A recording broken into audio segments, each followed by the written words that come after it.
Readymade మగ్గం work blouse neck పెద్దది ఇచ్చేస్తాడు కదండీ! కానీ మెజర్‌మెంట్ బ్లౌజ్ నెక్ చిన్నది ఉంటది కదా! దాన్ని ఎలా స్టిచ్ చేయాలనేది చూద్దాం. మనం ఆల్రెడీ కట్ చేసుకున్న లైనింగ్‌ని మొత్తం రౌండ్‌గా నెక్ రౌండ్ గీసుకోండి. గీసిన తర్వాత ఇప్పుడు చూడండి అది నెక్ చాలా చిన్నదండి. కానీ రెడీమేడ్ బ్లౌజ్ కదా! చాలా పెద్దది ఇచ్చాడు. ఎంత డిఫరెన్స్ ఇచ్చాడో చూడండి. దాన్ని మనం చిన్నగా ఎలాగ కుట్టాలి, ఎలా చేయాలనేది ఇప్పుడు చూద్దాం వీడియోలో. అంతే చూడండి 1 ఇంచీ పైన ఎక్కువ ఇచ్చేసాడు ఎక్స్‌ట్రా. ఇప్పుడు దీన్ని ఎలా అడ్జస్ట్ చేయాలి అంటే, మనం మెయిన్ క్లాత్‌ని తీసుకొని వర్క్ ఎలా అయితే ఇచ్చాడో 2 పక్కల ఒకదాని మీద ఒకటి పెట్టుకొని, నేను వీడియోలో ఏ విధంగా అయితే పెడుతున్నానో మీరు కూడా అదే విధంగా పెట్టండి. పెట్టిన తర్వాత చూడండి, నేను మరీ దగ్గర నుంచి చూపిస్తున్నాను ఒక్కసారి. మీరు అదే విధంగా పెట్టి సెంటర్‌కి టక్స్ ఇవ్వండి. టక్స్ ఇచ్చిన తర్వాత కింద కూడా సెంటర్ చూసుకోండి. సెంటర్ చూసుకొని మీరు ఆ సెంటర్ కరెక్ట్‌గా సెంటర్‌లో పట్టుకోవాలి. పైన సెంటర్, కింద కూడా సెంటర్‌లో పట్టుకొని, ఇప్పుడు చూడండి మళ్ళీ ఒక్కసారి వేయండి. అంటే వర్క్ అనేది కరెక్ట్‌గా ఉందో లేదో చూడండి. ఇప్పుడు లైనింగ్ తీసుకొని మనం మార్కింగ్ చేసే దీనికి ఒక పావు ఇంచు ఖర్చు ఉండేటట్టు చూసుకొని ఒకసారి పెట్టండి. పెట్టిన తర్వాత చూడండి ఎంతవరకు గ్యాప్ వచ్చిందో చూసి దాన్ని బట్టి మనం లైన్ గీయాలండి. గీసి ఇప్పుడు దీనికేమో ఒక 6 ఇంచ్ వరకు మనం స్టిచ్ చేయాలి. స్టార్టింగ్‌లో వచ్చేసి 6 ఇంచ్ వరకు వేయండి. ఎండింగ్‌కి వచ్చేసరికి పావు ఇంచ్ రావాలండి. ఇదిగోండి నేను ఏ విధంగా అయితే చూపిస్తున్నానో అదే విధంగా స్టార్టింగ్‌లో ఎక్కువ రావాలి. ఎండింగ్‌కి వచ్చేసరికి తక్కువ రావాలండి. అదే విధంగా స్టిచ్ వేసేసాక ఇప్పుడు ఈ లైనింగ్‌కి ఒక పావించి వరకు ఉండి ఎగస్ట్రా లైన్ కొట్టండి. అది వీలైనంత వరకు దాని అవసరం ఉండదండి. ఎందుకంటే వర్క్ ఇచ్చిన దాన్ని బట్టే మనం వెయ్యాలి. కాకపోతే ఇన్ కేస్ బ్రాడ్ మనకు తెలియడం కోసమని నేను ఎగస్ట్రా పెట్టాను. చూడండి ఇప్పుడు కుట్టు వేసాక నెక్ ఎలా తగ్గిందో. ఇంకా మీకు చిన్న నెక్ కావాలంటే ఇంకా కొంచెం ఎగస్ట్రా కుట్టు వేయండి. లేదు నాకు చిన్నది అయిపోతుంది అనుకుంటే కుట్టు అనేది కొంచెం తగ్గించుకోండి. ఓకేనండి. తగ్గించిన తర్వాత ఇప్పుడు సెంటర్‌లో లైనింగ్ క్లాత్‌కి అండ్ మెయిన్ క్లాత్‌కి కూడా సెంటర్‌లో మార్కింగ్ చేసి దానికి సెంటర్ నుంచి టిక్స్ కుట్టు వేసేయండి. ఎందుకంటే అలా కుట్టు వేసేయటం వల్ల మనకి కదలదు. మనం సైడ్ జాయింట్ చేసేటప్పుడు సైడ్ అంటే ఏంటి? నెక్ జాయింట్ చేసేటప్పుడు క్లాత్ అటు ఇటు జరగకుండా ఎడమ పక్కది ఎడమ పక్క, కుడి పక్కది కుడి పక్క దేని వైపుది దాని వైపే వస్తది. అందుకని కంపల్సరీ మీరు జాయింట్ చేయడం మాత్రం మర్చిపోకండి. తర్వాత ఇప్పుడు నేను ఏ విధంగా అయితే చూపిస్తున్నానో అదే విధంగా స్టిచ్ చేయండి. అయితే మగ్గం వర్క్‌ది కంపల్సరీ స్టిచ్ చేయడానికి మనకి ఫూట్ అనేది ఉండాలండి. సింగిల్ పాదం అనేది ఉండాలి. ఆ సింగిల్ పాదం మీ దగ్గర ఏది అవైలబుల్ ఉంటే అది. సింగిల్ పాదం అంటే రైటు, లెఫ్ట్ ఉంటే లెఫ్టు.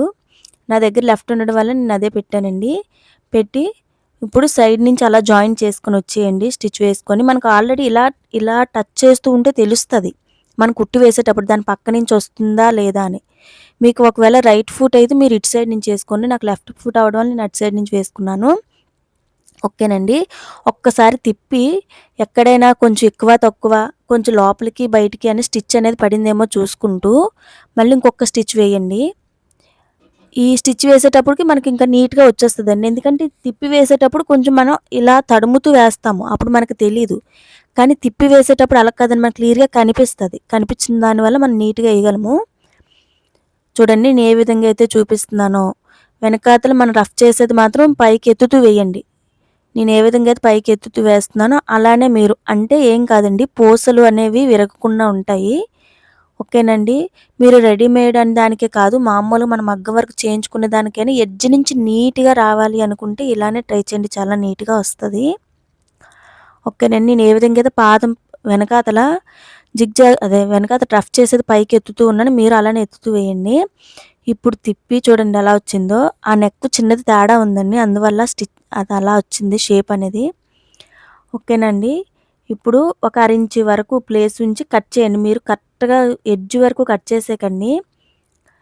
ప్రాబ్లమ్ అవుతది.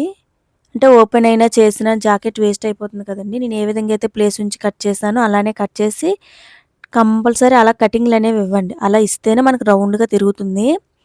ఇప్పుడు ఏం చేయాలంటే దాన్ని తిప్పి పూసలున్నాయి కదండీ! ఇబ్బంది పడతారు దానికి కుట్టు వేయడానికని. ఇప్పుడు ఎలా వేయాలో నేను చూపిస్తున్నాను. అదే విధంగా వేయండి. లైనింగ్ మీద ముందు స్టిచ్ వేయండి. ఓకేనండి.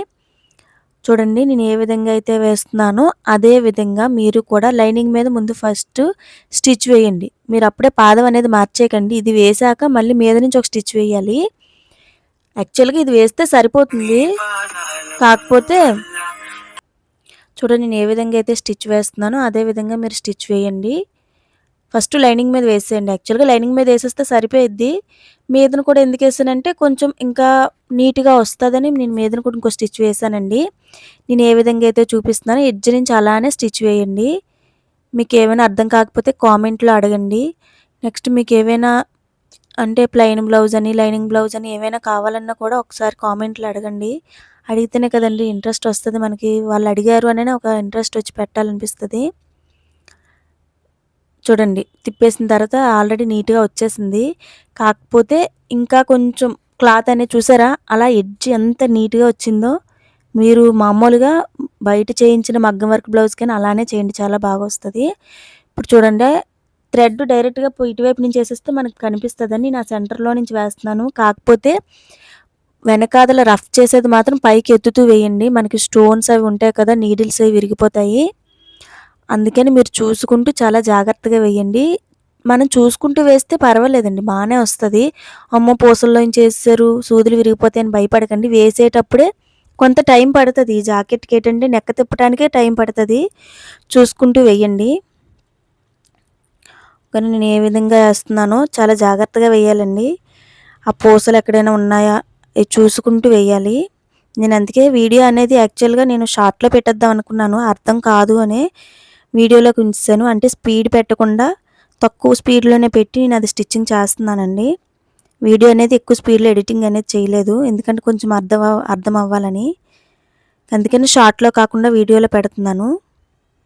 మీకు ఇది చెప్పేది అర్థమైనట్టయితే అండ్ నచ్చినట్టయితే ఇంకా మంచి మంచి వీడియోలు పెడతానండి. ఛానల్ సబ్స్క్రైబ్ చేసుకోండి. చరణ్వి ట్రెండీ టైలర్స్.